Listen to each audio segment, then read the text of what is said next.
Hey everybody, this is December 22nd, 2020. This is a loop through a loop. I'm Tara. Thanks for coming to hang out with me today.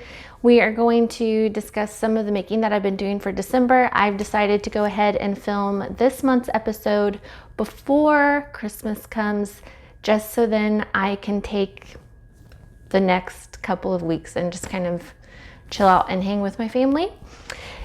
So I hope you're all doing okay, because I'm thinking the holiday season can already be really hard for a lot of people, and all of that can be compounded by not getting to be with family. And so I've just the last couple of days have been really struck by that feeling of not hopelessness, but of just kind of a sadness for people that are struggling right now. So anyway, I'm not going to dwell too much on it because obviously I'll get emotional. Oh my gosh. So I think emotionally I'm pretty reserved.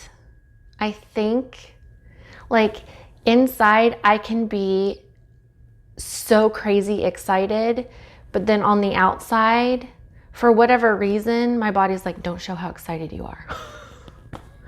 But if something tugs at my heartstrings, I am just a sobbing mess, just crying. And with every child, I just get more of a mushy mess. So we'll just go ahead and move on. I'm wearing some red lipstick today because I finally got around to watching Selena the series, and because I knew it was out and I kept forgetting to watch it, and then all of a sudden I was like, you know what, I'm gonna watch it. I'm gonna sit down, I'm gonna work on this sweater, I'm gonna watch it. So this will now make me think of Selena, even though I don't think this is something Selena would have worn, but I put on red lipstick because of her, because after I watched the series, I had to go watch her live at the Houston Astrodome concert several times.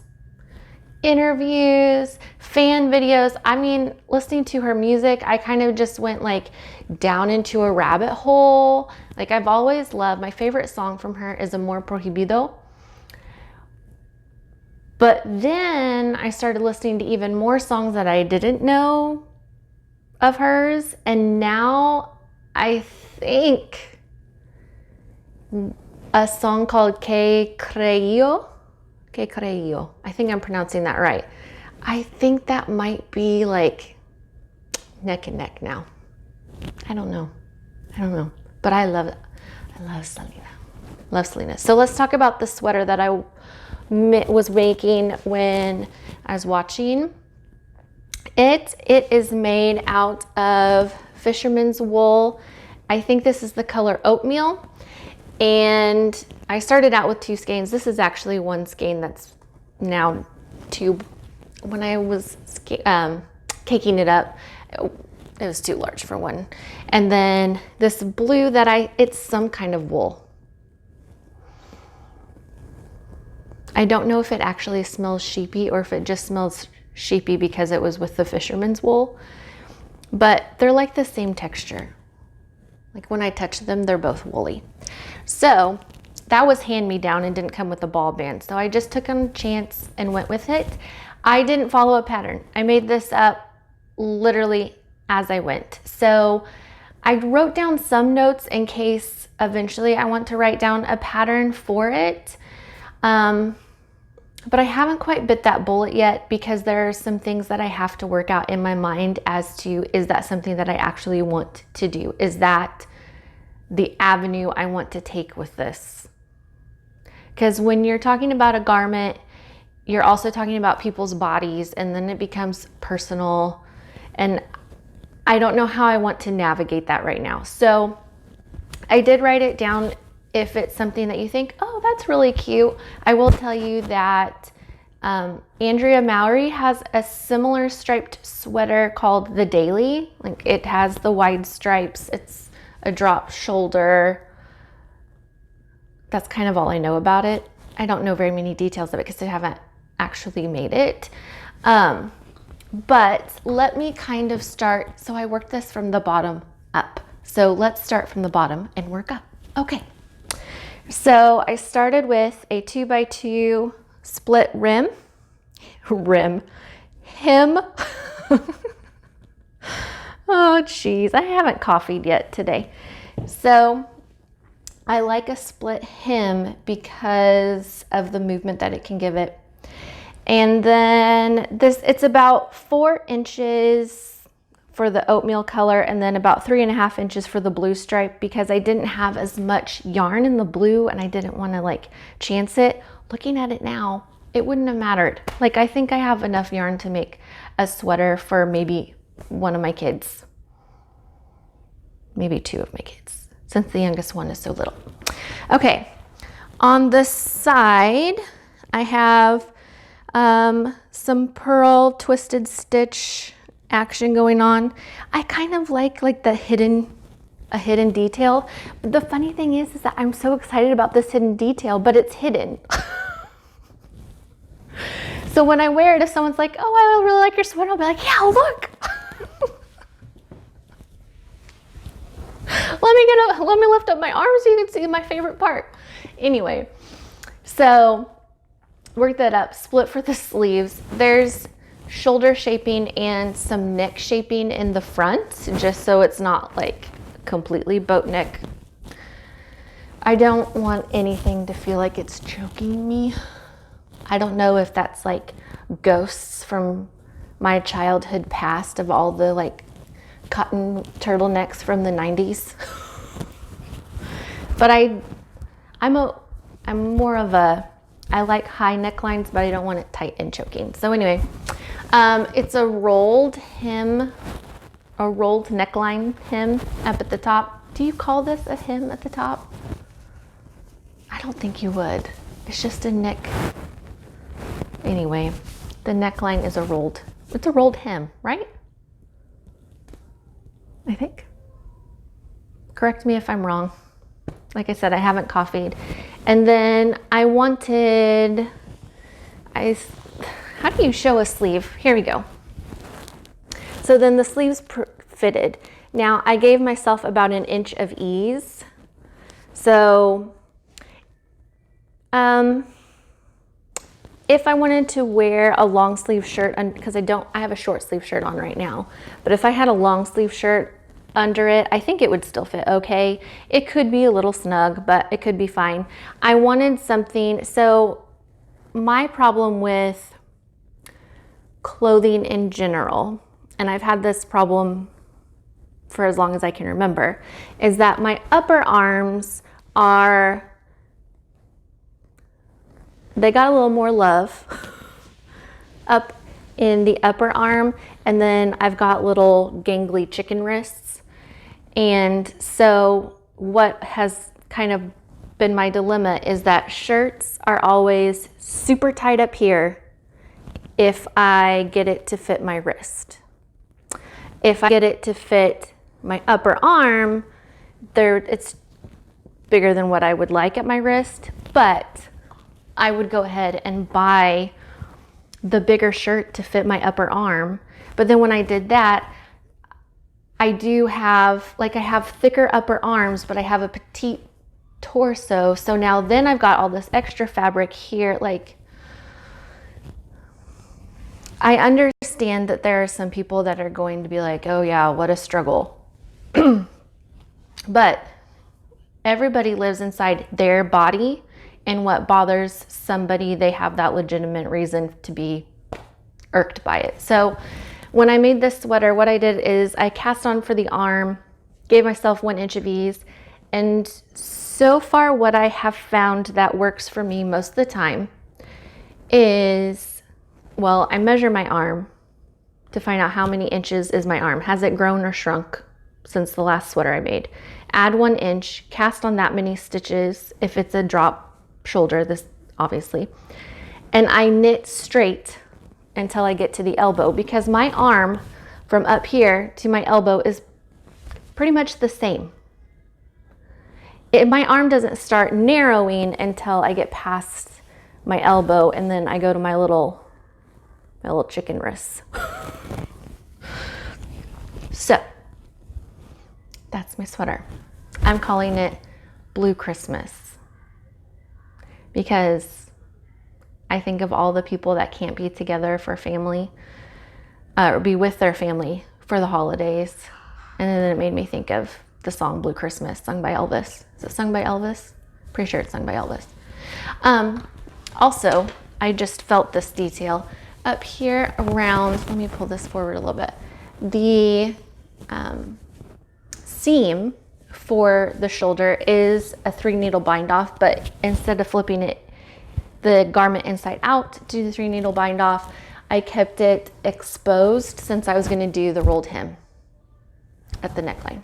If this was going to be a 2x2 rib, then I would have turned it inside out and had the seam not exposed. But I wanted something that was really casual because I feel like a lot of the sweaters that I have and have made and kept are kind of more dressy and not necessarily wear around the house running after kids. Like, I don't want them to get gross and ruined with Play-Doh and kinetic sand and paint and all that kind of stuff. So I wanted something that I could kind of just let the will of the children be the will of the children. The only problem is that this is an Aran weight 100% wool, and that is great if we're going outside for a walk or going outside to go play, but inside the house to run around, it is way too hot.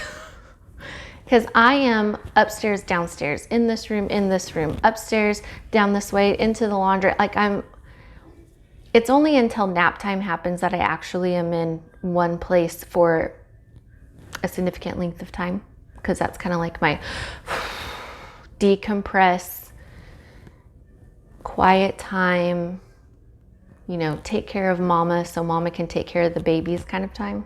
Anyway, so that's what I'm wearing. This is also a finished object. So there is that. I have I didn't bring my notebook up here. Oh wait, yes I did. It's right here. So oh my God. I'll be okay. It's fine. I'll drink coffee and the day will turn right side up. So I have 5 finished objects for this month, I guess for this month so far, which isn't bad. So I have this sweater. I also have my Japanese stitch hat for my Japanese stitching Bible hat. I can't remember the name of it because the name is crazy long, but it's from my book, which ironically I do have right here. I pulled it out. So, okay, everything's kind of falling apart right now. So this is the hat pattern that came in my Stitch Bible book. It is all finished. I finished it the same day that I showed it in last month's episode because I only had to finish the hem. I literally used every single bit of yarn that I had left. Like, I started to do a stretchy bind off and then I realized, oh my God, I'm running out of yarn. So then I switched to just a regular bind off. It turned out okay. Like, I'm looking at it now and I can't even really tell. I would totally make this again. Totally make this again. I mentioned that in last month's episode. And I think I'm gonna do it in the gray DK yarn that I had used for my brother's hat, because I have a skein and a half of that left. That's more than plenty to make this hat. So, and there's a pair of mitts in this book as well, here in the red. I don't know if there might be a glare, it might not focus, but there's a pair of mitts that I might try. We'll see. I think all the patterns are in a DK weight, but I also haven't specifically looked at it, so I could be very incorrect, and I apologize if that's the case. So after I finished that hat, I sat down and I knocked out my soldotna. Okay, So we have the Soldotna designed by Caitlin Hunter. And if you hear little pitter patters, it's because my youngest is in here with me while I try to get this filmed really quickly. And I don't know if you've caught on by now, but I film the FO garment segments at a different time than when I do the rest of the podcast, just because by then I've forgotten all the details. So it's just easier to do it after the garment is completely finished. So this is a Soldotna knit in Yarn Bee 44th Street, and the color, I believe the names are Ivory, the red is Ruby, the mint color is Pale Aqua, and then this dark green is Olive. I used 2 skeins of the Ivory, 1 skein of everything else, and I have my leftovers. I don't have much of the white left, although there's plenty here to do something with. And I also have quite a bit of the Olive and the Ruby. And I mean, pretty much all the skein of the Pale Aqua. And I do like this color. So I have so much left over that I should have enough to be able to make another sweater. So what I did is I used a US, sorry if the camera bumps, that's her crawling under the table. So I have a US 2 needle for the ribbing at the neckline and the bottom hem and one of the sleeves. I was not paying attention to what I was doing when I was knitting this last sleeve, and I just kept going with the same needle size.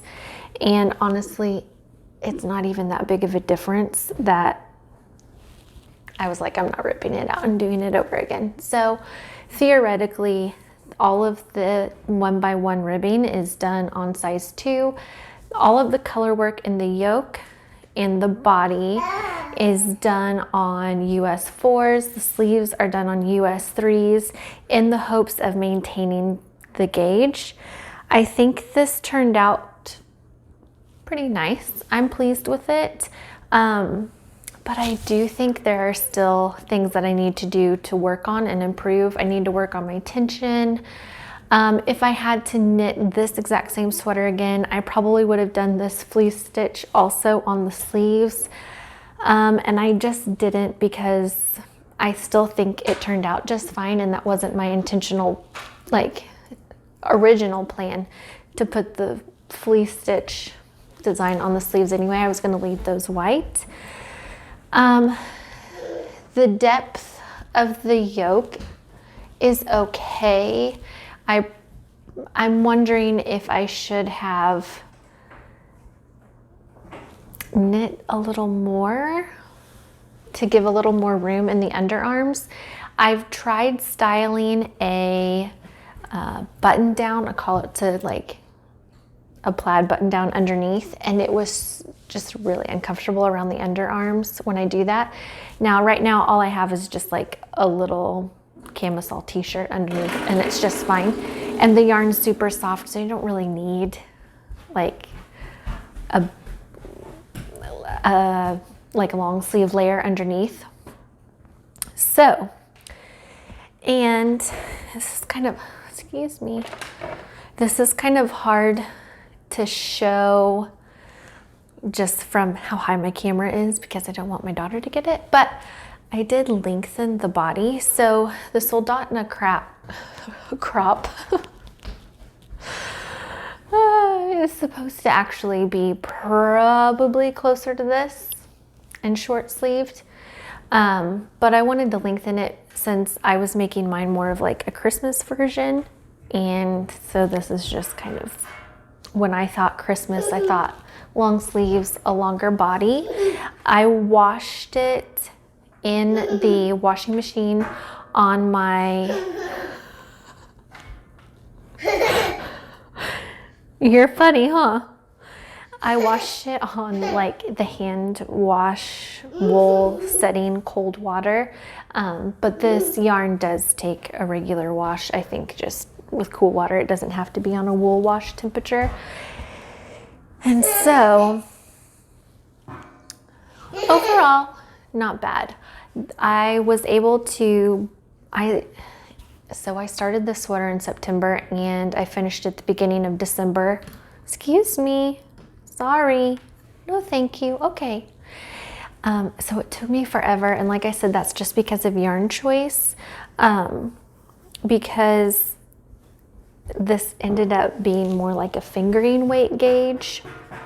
And like I said, I knit the sleeves on a 3, and I was able to get them done in about 4 days. So what that entailed was whenever the kids were eating, I would knit on the sleeves. Whenever it was nap time, I would knit on the sleeves. And then once our youngest was in bed around 6:30, then I would work on the sleeves the rest of the evening. So those were my pockets of time, and I just really tried to be purposeful with how I used it. So I also watched quite a bit of the Royal Ballet on YouTube, especially their World Ballet Days, like whenever they would share their morning classes. And it makes me want to do ballet again. I'm not kidding. I was sitting there rolling my ankles just thinking, if only my body still moved anywhere close to that, that would be great. So anyway, that is my Soldatna, the Christmas version. Okay, so then after the Soldatna, I worked on a pair of socks. My first, oh, I'm tangled on a cord. My first ever pair of socks. I've been wearing these around the house, and normally I wear my, like, before these socks, I would wear my regular store-bought socks, you know, that everybody wears, and then house slippers. And then when I finished these, I thought, well, I'm going to put these on, but I'm still going to put my slippers on because it's just out of a habit. My feet, like, I felt like I was melting. I was like, oh my God, my feet are on fire. So I have ditched the slippers if I'm wearing these wool socks. And because my feet are kept nice and toasty, it helps regulate my body temperature, so I don't have to wear tons and tons of layers of things. So, I mean, that's really nice. That's really nice. Maybe I'll make a pair of blue ones, although this is not bulky weight yarn. This is Aran weight yarn, but I could probably make it work. You know, so then I can like wash a pair of nasty, cruddy, dirty house socks and have a backup pair. Because with 3 small kids, there's Cheerios and sticky things on the floor and any of that. So I really like these. I'll talk more about them in the gift section. That'll be at the end of the video. So I won't go into too much detail on those right now. What I will tell you is that after I did the socks, I made a pair of Prairie Mittens, except I turned them into Prairie Mitts. So let me put one on for you right now. I guess I can put both of them on for you. So this pattern, and I actually have a picture of this one, is by Tracy Miller of the Grocery Girls. This was one of the first patterns I ever purchased last year around this time. In fact, I made a pair of mittens for my mom with this pattern. So you can see it's kind of like, I think it's a butterfly stitch maybe with the butterfly here. I don't know. I don't know a lot. It's, you know, just when you think you know a lot, you realize you know nothing.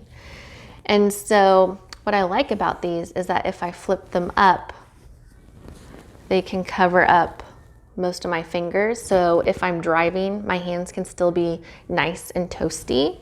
But then getting 3 kids in and out of the van and in and out of car seats, I can have my fingers ready. And if my daughter has dance class, I can wait out in the van and knit or do something on my phone if I'm getting groceries.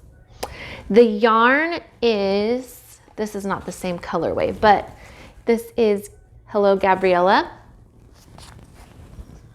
Help if I have it turned right side up. Hello Gabriella in her DK This is in the cello colorway. And then when I get into whips, I'll tell you more about the cider colorway. So these were knit on a size 5 needle, I think. I believe the pattern calls for a size 6, and I went down 1 needle size because I don't have short hands necessarily, but they are narrow. I think my hands can tend to be a little bit narrow. They're like average to narrow. I would like to find the needle size on here so that I can be sure to tell you correctly, because I don't link anything down below typically. Oh, a US 7. So I must have done this on a US 6. She calls for a US 7. I did them on a 6. There we go. I knew I went down 1 needle size when I made them. And project details are on my Ravlery page. So in the drop bar down below, what I do include are my Instagram handle and also my username on Ravlery, so that if you do want more information on my projects, you can find them there. So, you know, there's that. And it'll have more pictures of everything and kind of show you as I made them. So after I made those, then I made this sweater. And so we're going to talk about works in progress. So I think I only have 2 whips. I only have 2 things that I'm currently working on that are actually on needles. And then, I do have a project that I need to get on my needles and need to make. But one of my whips is the baby gift I'm working on, so that'll be in the last segment. So the only whip I have to show you in this segment is my, I don't want to show the pattern because it's a paid for pattern, but if I do this, I'm working on Something in the Air by Joji Locatelli. This might be the very first pattern I ever paid for. It's either Something in the Air by Joji or the Boxy. I don't remember, but I know that Joji's pattern was the first one I ever purchased. And so for this, I'm using Hello Gabriella in cider, and I have 2 skeins of cider. And this is part of what I won in her giveaway. And so the entire infinity scarf is done with some 2-sided lace. And so I haven't gotten very far. It's a 12-row repeat. And when I sit down and do it, I do 12 rows and then I stop, work on something else, or go get something done. So I haven't gotten very far, but we have a picot edge, which I didn't know how, I'd never done before. It's kind of fun. And then there's some ribbing. This 2-row, is it 2-row lace? Every row lace? I don't know. You're lacing every row is a very easy repetitive pattern. It's not until you get to the center lace motif where I have to keep the pattern in front of me to make sure that I do everything in the correct order. I'm sure that I will eventually, as this gets longer and longer and longer, I'm sure that I'll get the hang of it. But I like the texture of it, and I'm glad that I started this. What a shame for that pattern to have been sitting like in my possession for over a year and have not touched it. And so you knit, and then you're supposed to graft. So I'll pick up these stitches, and then I think you're supposed to graft or do something in order to connect to them to make an infinity scarf. I don't know how it's connected because I don't read through an entire pattern before I start it. Which goes against everything I taught my students when I taught. It was always read everything in your directions before you begin. And I don't do that in my knitting. Okay, so I think that's everything for this segment. So now we're gonna flip to the gifts. In this segment, I'm going to talk about some gift making that I have been working on. I've mentioned in last month's episode that as a maker, we shouldn't necessarily feel obligated to make things for others. And I still really believe that, but it doesn't stop the urge to want to make things for people. Instead, I just have to be very selective about what I make and who I make it for. In fact, most of the time, if I want to make something for somebody, I will ask their permission first. May I please make this for you? Is this something that you would actually like? Because I don't want you to bring anything into your house that you don't necessarily want or have room for. And so what I'm going to talk about, the special people in my life that are getting these things know about them, except for one, and I'll save it for the end. So if you are my family that's expecting a baby in April, I'm gonna need you to go ahead and turn off, and I'll catch you next time. Because while they know that I'm making this, like they know I'm making something, but they don't really know what it is that I'm making, if that makes sense. Like they still want it to be a surprise. I want to honor that. So bye, and I'll see you later. But I did want to give you an update. So I had mentioned that I was going to start the 4 corners blanket, and I don't have a picture of it from the pattern. If I print off patterns, I try not to waste as much paper as possible. So if they have like this huge picture of something or like excess information that I don't really need, I don't print it off. So I don't have pictures of it. However, I can show you, I've started with my cream color, and this is how far I've gone. It's not bad considering this is a fingering weight yarn, and it's being knit on size 3 needles. These are Chiagu. I really like these. These are the ones that I use for my half and half triangles wrap, but I need to get this blanket done, so that wrap will wait. And so I have worked on this off and on since the baby's due in April. I'm not in any Christmas deadline, but it is something after I get a couple of projects, like smaller, like in a smaller scale projects, like off the needles, then I can kind of concentrate more on this. So this is as far as I've gotten. It doesn't look like much, but like I said, the yarn is a fingering weight, so it's quite thin, and it's on size 3 needles. So it will take a while, and I did not want to make a baby knit that was just gonna be quick and fast. I wanted something that, I don't know how to word this or whatever. You know what I've learned from watching back my podcasts is that in my head, my thoughts are complete and well articulated, and then I don't know what happens between here and my mouth, but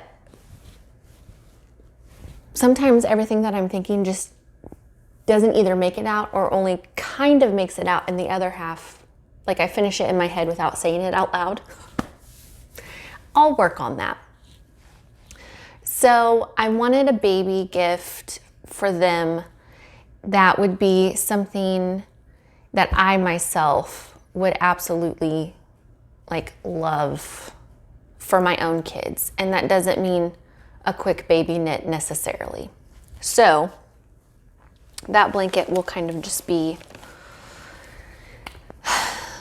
longer term. I have until April, but I would like it done before April because I'm also going to make some burp cloths for them. I'm not going to knit them, But my favorite burp cloths are the kind that are made out of cloth diapers with some soft fabric sewn on the middle. Those, hands down, 5,000% my favorite burp cloths to use with my kids, because since it's a cloth diaper, it can catch a lot of the throw up that babies have. And I mean, I use those constantly. They're my favorite. So I want to make some for them. And then kind of, I don't know, maybe think of something else. I don't know.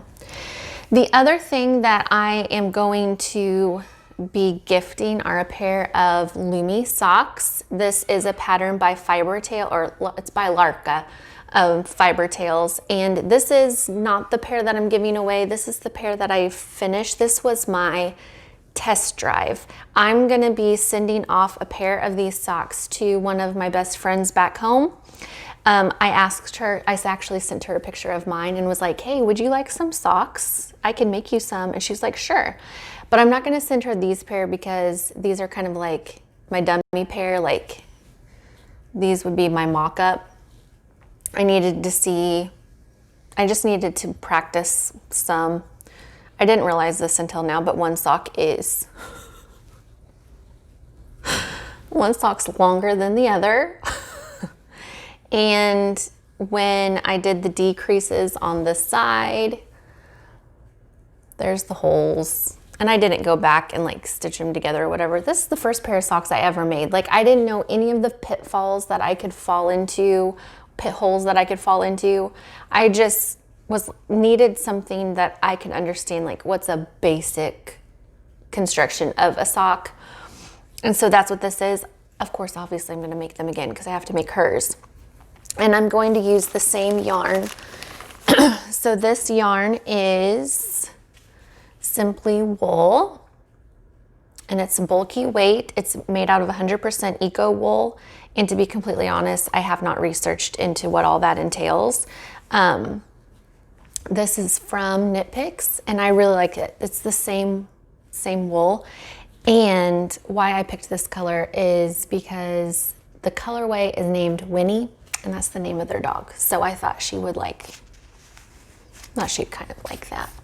So I have 2 skeins of this. They're knit on size 10 needles, if I remember correctly. So, and I have narrow feet, and I knit the smaller size, and these fit okay, but if I make myself a new pair, I would probably do the middle size. I don't know. I would just have to play around with it.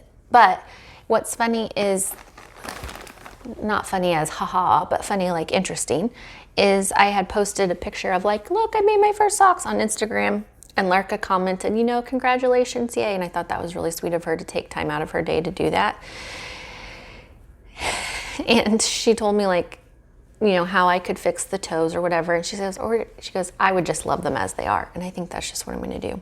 In fact, I think I might put these on after this is done. So then my feet can be toasty and cozy. And am I converted to sock making? I don't think so. Not at this point. Maybe one day. But for right now, I like the idea of a house sock because that's where we're spending most of our time. Okay, and then the last gift make that I want to talk about is for one of my parents. And so if they're watching this before gifts have been opened, I'll see you later. Bye-bye. Okay, so I'm gonna give him a second turned off. Okay, so this next gift is not necessarily knitting related, but I did use some of my yarn for this. So I have made a grandkid memory pillow for my dad. Well, and technically it's for my mom and my dad. But the reason why I say for my dad is because the denim striped fabric that I have used is actually from one of the legs of my granddad's overalls. Not my granddad's leg. Wording could be misconstrued there, but this was the leg of the overalls And these are the overalls my granddad always wore. Now I think the pair that I was given, so when he passed away in 2013, the only thing I told my dad that I wanted of his was a pair of his overalls. I didn't care to have anything else, but I would deeply, deeply desire a pair of his overalls. And so I've been holding on to these pair of overalls since then. And with the way that 2020 has been, I thought I have the perfect idea of what to do now. So I had the kids put their handprints on the pillow. And what I did is they put their hand on it, and then I went back later with some more paint to kind of darken it up. So then it looks purposeful, like, you know, and then I put their names at the bottom. I did leave this section on purpose. The reason these aren't centered is because I need my niece's hand right here. She's in Missouri, 10 hours away. And so I'm gonna have to ask my mom to get my niece's handprint here to finish it out. But, so I have my granddad's overall denim, their grandkids, and soon to be all of the grandkids, handprints. And then for the tassels, this is yarn from Stitch Together Studio, but I don't remember the colorway. I had purchased this last holiday season when I went to Magpie Yarns with my dad, and my dad actually had picked this out because I was going to make something for him, like a scarf. Not with fingering weight yarn. I was like so... I was completely new and didn't know what I was thinking. Like, I was like, I can't make a scarf out of that. At least not one that would like keep him actually warm when he's outside scooping snow or doing yard work. Like, anyway, it's not what I would want to give him. I realize I could have, but it's not what I would want. So anyway, I used my leftover yarn and sewed on some tassels. I'm hoping that their cat doesn't destroy them. But you know what? If they do, oh well. Such is 2020. And then the stuffing inside is actually some of the yarn that I was like, I have no idea what I'm gonna do with this. Like, leftover hand-me-down stuff that I just had that I was like, I don't even know what kind of project I would make with this. And stuffing is a really good idea. I've learned that when I use a polyfill fiber, and I have some, because I learned this with making the hens for the kids. The polyfill fiber is soft and squishy, but eventually it starts to kind of clump up and things lose their shape, and you know, it only holds for so long. Whereas the yarn inside, it's still soft. It's not as like squishy soft. It's a little firmer, but it holds up a lot better. It can hold shape quite a bit better. And this pillow is meant to go for like the lower lumbar area. So, you know, when you're older, you think of things like that. There's sometimes I sit down and think, man, if I could just have a pillow at my lower back, that would feel great. So that is the pillow for my dad, or a pillow for my parents. So I think they're really gonna like that. And then our other gifts, I had a birthday on December 20th. And so I did get some knitting things that I'll go ahead and squeeze in right here since we're talking gifts. I got, let me get back in my box. I hadn't really prepared myself to discuss any of these.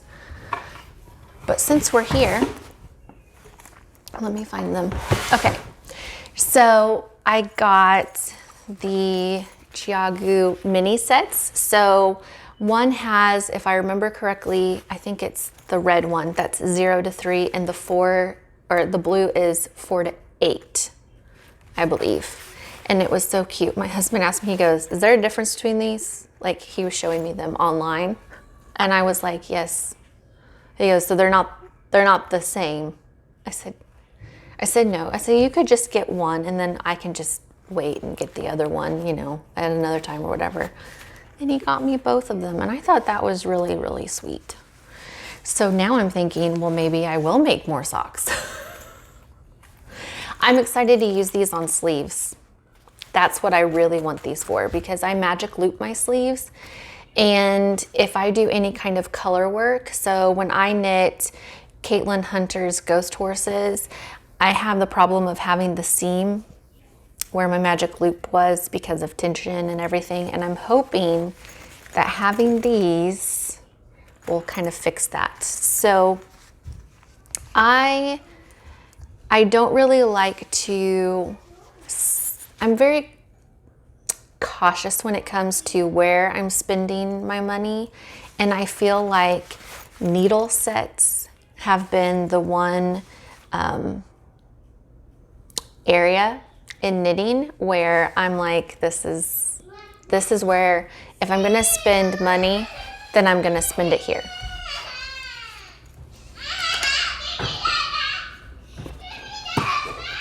They're fighting over a toy. If that bothers you that I'm letting my children argue this out, I apologize.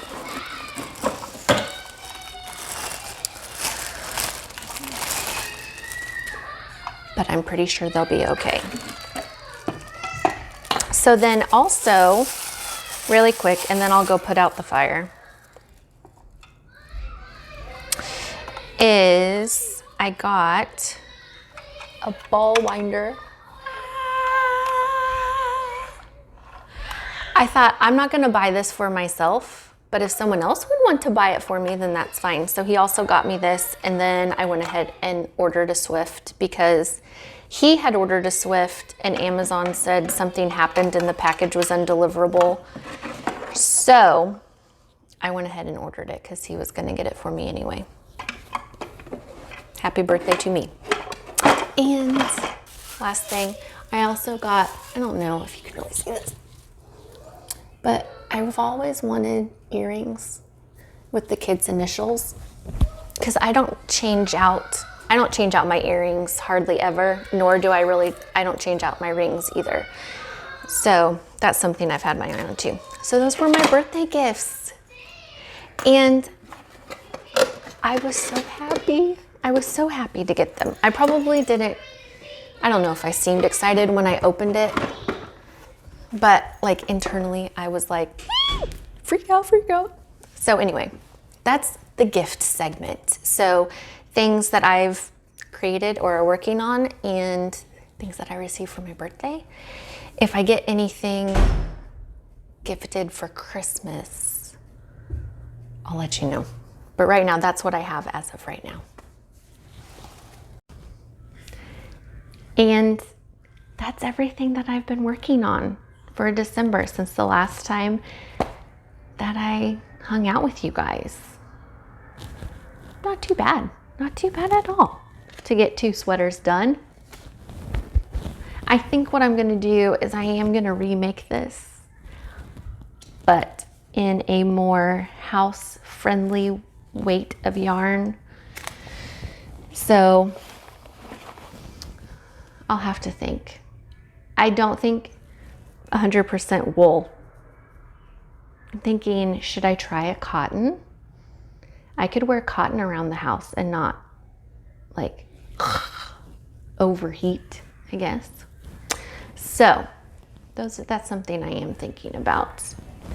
And then also thinking about, is publishing a sweater pattern an avenue that I want to go down? I've been listening to Patty Lyon's Quarantine Live videos. With everything going on, I just missed them all. And so now I'm going back and I'm rewatching them. And I believe it's in her latest Ask Patty episode. And she talked about the expectation now of sizes that are in patterns, to where there are some that expect a pattern to cover all sizes of all people. And mathematically, that's probably just not possible. So that's why they have like the standard sizes or whatever. And, you know, when you think about it, that's why we're so unhappy with clothes because we are all unique sizes and shapes. But in order to clothe a large population, you kind of have to say like, well, this size can fit this range of people. And this can fit this size range of people. And it's just a size. It's not necessarily a fit. And so she also mentioned briefly, but didn't get into it, about knitters taking responsibility for their work and do the math behind, like, if you want a sweater that is the right size and also the right fit, then you're going to have to take some responsibility on yourself to figure out how can I make that happen and take ownership of that. And I know that for many people, knitting is an escape. And sometimes you're in the mood where you're like, I don't want to figure this out. I want to look at a pattern and I'm just going to do whatever they say. And I totally get that. I've had that feeling too, like just mentally maxed out. I don't want to have to think about what I'm doing.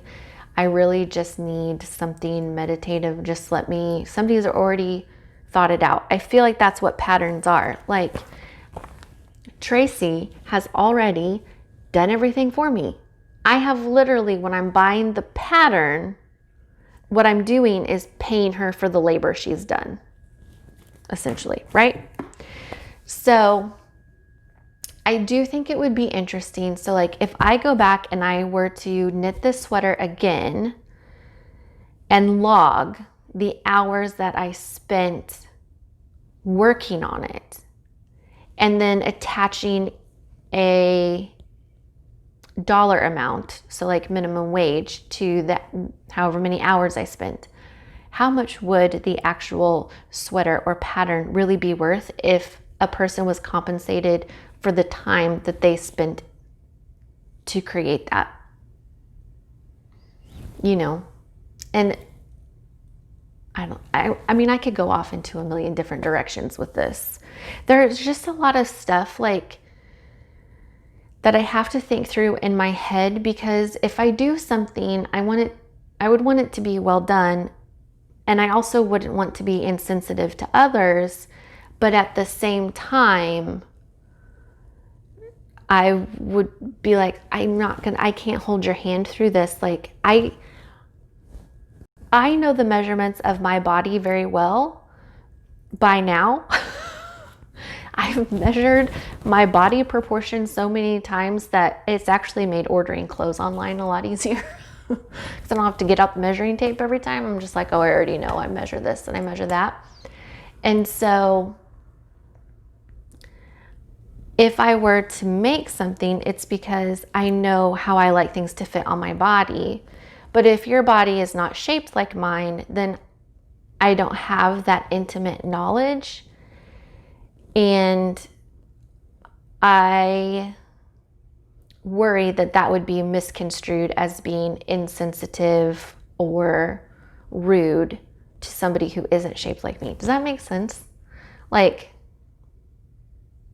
I feel like we're told you shouldn't care what other people think, except that you should care always what everyone thinks. Like, do whatever you want, but don't hurt someone else's feelings when you're being authentic to just who you are. Like, there's kind of this balancing act, a contradiction of things that you're trying to juggle. So anyway, I just need to stop and think about it, or just stop thinking about it. Maybe what I need to do is just go back and listen to more Patty. So she has 28, I think, quarantine videos, and I think I'm about halfway through them. So I learn a lot from, if you're interested in a knitting podcast where you can actually learn something, as opposed to me just sharing and telling, and like a video documentation of what I've made, instead of something like this, if you want to learn knowledge and tips about the craft, I really enjoy Patty Lyons. I've also really enjoyed Roxanne Richardson. She's got a lot of good stuff. And obviously, oh my God, the name just came out of my head. Like it just went, pfft. Fruity Knitting. That's it. How could I forget that? How could I forget that? So those are my 3 podcasts that I have tuned into, and I learned something I didn't know before. Almost every single time. And then others I watch just because I want to like pretend that I'm hanging out with that person while I'm knitting, since I'm always home and I don't have a knitting group. That's kind of like my fangirl knit group, I guess. It's just people that I watch. So anyway, I'm going to stop there because now I'm blabbering. It's time to go play and sing and dance with the kids. We are working on, my son is working on learning letters. My daughter is working on letter sounds. And we're also working on counting from 1 to 100 by ones. And trying to be good, decent human beings to each other. I'll let you know how that turns out.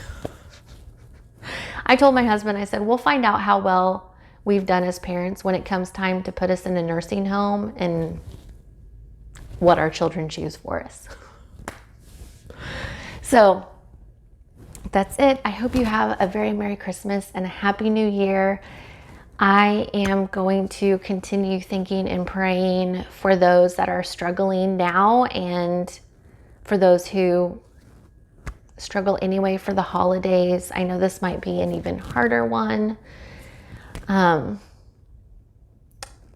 But I think from things that I've seen online, it seems appropriate to say that a lot of people are feeling that. And I know that I've seen several posts that say, I didn't think it bothered me. I thought I was like, okay, this is fine. This is how it is. And then as the day gets closer, you start to realize it does bother you. So that's completely normal. And if it's happening, but you're not sure what's happening, but you can feel that something is different. The mailman is here, but I'm not sure why. Maybe it's a Christmas delivery. Maybe he's delivering mail early. I can't wait till he makes it around to our side. I'm excited to see. I've got things in the mail that have not been delivered, and I know that that is not an exception, that that's happening everywhere, but I'm just like, okay, please make it, please make it. Anyway, I forgot what I was saying, which is a perfect reason for me to say, have a Merry Christmas. I'll see you in the new year. Goodbye 2020. You've taught us a lot. We've had enough. We're going to make 2021 better, not because the world is going to change, but because we choose to make it better. And by we, I mean, I'm going to do that. I'm going to try and be better. I need to go. I'll see you in 2021.